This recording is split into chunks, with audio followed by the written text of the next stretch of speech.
Bonjour à tous. Alors aujourd'hui on va faire une vidéo sur les maths et Dieu.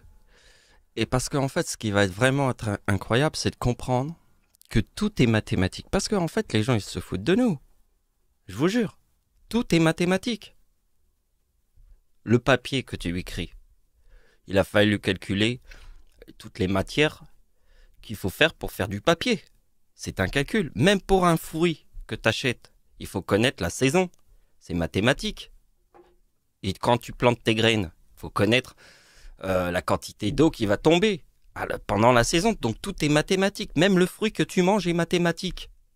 Tout ce qui nous entoure est mathématique jusqu'au couvercle de tes toilettes qui a cette forme-là, qui est lui aussi mathématique. Parce qu'on se fout de nous. Tout est mathématique. Absolument tout. Et donc les mots sont mathématiques. Comme le calendrier. Donc on y vient à la grande question. Oui, c'est vrai que les mathématiques, c'est compliqué. Tout est compliqué. Oui, mais c'est pour ça que quand c'est les mathématiques du Père et du Seigneur, c'est pas compliqué. Qu'est-ce que vous avez à faire? Regardez des coïncidences. Est-ce que c'est compliqué de regarder des coïncidences? Alors dès qu'on te montre une coïncidence, toi tu dis « Oh ben non, c'est une coïncidence !» Albert Einstein a dit « Ben si tout était une simple coïncidence, comment voulez-vous prouver une théorie ?» Tout est une coïncidence. Non, les coïncidences sont réelles. Une fois que tu as vu plusieurs coïncidences, tu peux commencer à faire des mathématiques, toi-même. Mais avant, il faut écouter. Si t'écoutes pas et tu te dis c'est trop compliqué, t'es foutu. Donc avant qu'on commence, je vous prouve que les mathématiques sont simples à comprendre. Par exemple, toi tu connais rien du tout de ce que j'ai fait. Je vais te prouver que les mathématiques, tu n'as pas besoin de calculer. T'as juste besoin de m'écouter et regarder où se trouvent les coïncidences. C'est compliqué ou c'est pas compliqué? Regardez bien, je vous montre. L'ombre de l'éclipse est à 100% au-dessus des plages du débarquement en Normandie. Ça, c'est la date de naissance de ma grand-mère. Il y a le chiffre 44 puisque les plages du débarquement en Normandie, c'est en 1944. Ici, il y a le débarquement en Normandie, en 1944, forme le 56. Ici, il y a la date du débarquement en Normandie en 1999. Pourquoi en 1999? Parce que l'ombre de l'éclipse est à 100% au-dessus des plages du débarquement en Normandie. Et si ça forme le 3969, c'est ma date de naissance ici, puisque ma grand-mère forme 1944, les plages du débarquement. Vous avez vu? Il n'y a pas besoin de faire des mathématiques. Je fais des mathématiques, et le jour où tu es prêt à faire des mathématiques un peu comme moi, eh bien, tu seras en train de faire des mathématiques, mais pour le moment, il faut que tu écoutes. Parce que si tu te dis, c'est trop compliqué, ou si tu te dis, oh ben c'est une simple coïncidence, va te faire foutre. Albert Einstein a dit, si tout était une simple coïncidence, comment voulez-vous prouver une théorie? Bordel de merde. Donc, je vous ai dit qu'on regardait les coïncidences. C'est pas compliqué de regarder les coïncidences. 2028 plus 2028, c'est le chiffre qui forme le mot Japon. En faisant deux fois. Alors on sait que le 2028, c'est la date d'anniversaire d'Hitler, puisqu'il y a le tsunami de 2004. C'est 2028. Donc, vous voyez que, bon, là on a Japon, on a trouvé une coïncidence. Après, il y a celle de l'éclipse, qui forme le 6 juin, le 56 du mot Japon, parce que Hitler a 56 ans en 1945. Alors attention, 1944, quand Hitler a 55 ans, c'est Satan. Donc le chiffre 56 qui se trouve après Satan, c'est Japon. Et très important. C'est la bombe nucléaire à Hiroshima. Donc regardez bien, on retrouve le tsunami au Japon, plus la date de la bombe atomique. Alors forcément, le tsunami au Japon, c'était Fukushima. Alors si les gens se rappellent que ça a été une centrale nucléaire exactement pareil que Tchernobyl, voyez, et là vous voyez le 56 parce que c'est nucléaire. Hein. Tchernobyl c'est nucléaire, donc Fukushima au Japon, la centrale nucléaire est comme Tchernobyl. Hein. Et là ça forme le 56. Donc après on continue. Tsunami en Indonésie de 2004. Ça veut dire après il y a eu tsunami au Japon. Et après il y en a eu deux tsunamis en 2018. Donc la logique du cycle. Puisque c'est plus 7, plus 7, plus 7. Mais regardez bien, si on fait 2004 moins 7, on a le mot tsunami. Parce que le 2004, imagine-toi qu'il y a eu une pleine lune en 2004. le jour du tsunami. Enfin, le soir du tsunami, pardon. Il y a eu une pleine lune. C'est très important cette pleine lune le jour du tsunami. Pourquoi il y a eu une pleine lune ce jour-là? Parce que ce tsunami a un sens très important avec les éclipses, puisqu'il y a eu une pleine lune ce soir-là. Donc, c'est très important. Car les pleines lunes, alors ça, faut connaître une autre théorie dans d'autres vidéos qui s'appelle cycle des éclipses. C'est toujours plus 19, plus 19. Donc le cycle des éclipses, c'est plus 19, plus 19. Là, le cycle des tsunamis, c'est plus 7, plus 7, plus 7. Mais on ne sait pas s'il va continuer. Donc la partie qui va être compliquée à comprendre, c'est que sur Terre, il n'y a qu'une seule lune. D'accord?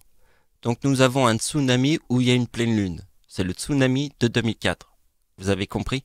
Mais comme le tsunami de 2004 est le number one, ça veut dire le plus ouf, puisqu'il a traversé toute la planète et il a fait 240 000 morts, il arrive avec le chiffre 7, moins, forme le mot tsunami.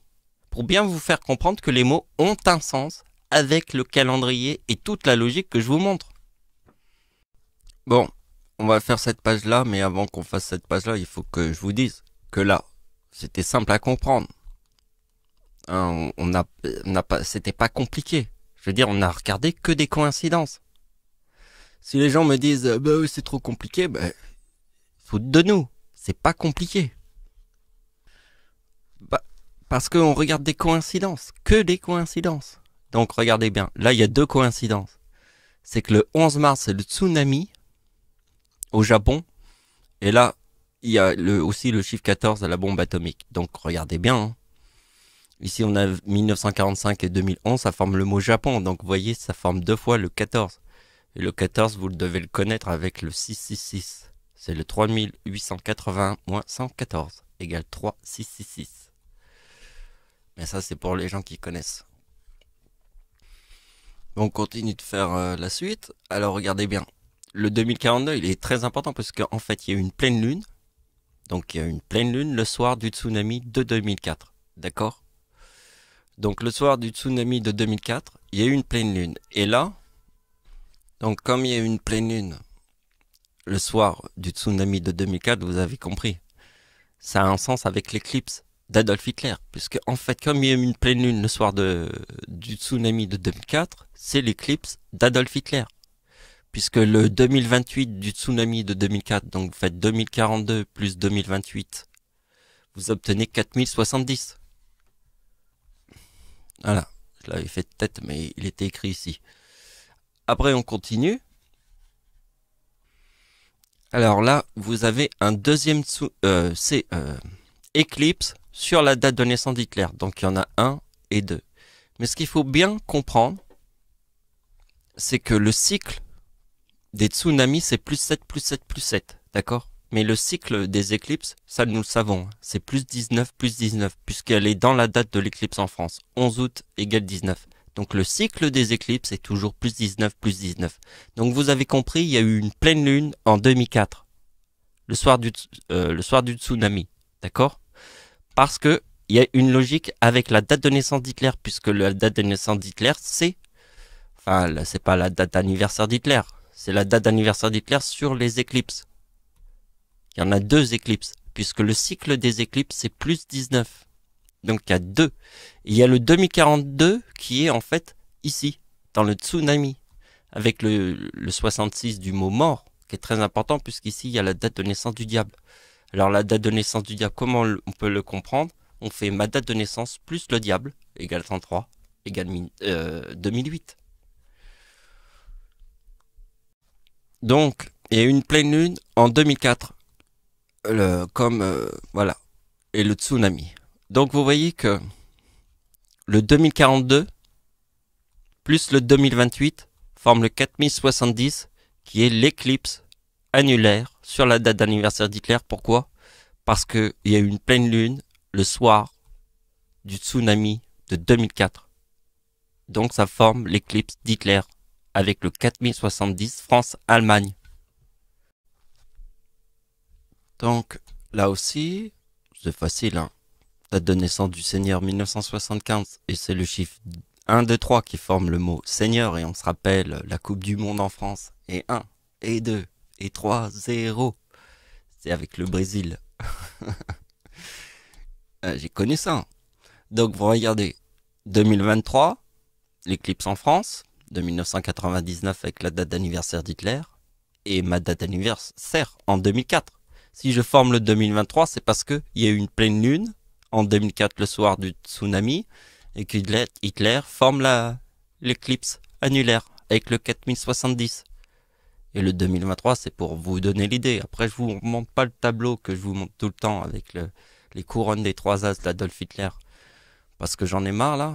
Mais vous pouvez la regarder dans d'autres vidéos. Donc ici, je finis avec ça. Alors c'est facile puisque 2028, c'est un chiffre très important. Vous avez compris, 2028 plus 2028 est égal le Japon. D'accord? Donc ici, il y a France et ma date de naissance sur le 2028. France, c'est 47. Et ça, c'est ma date de naissance. Dieu, il est né où? Il est né en France. Hein? Juste après la Seconde Guerre mondiale.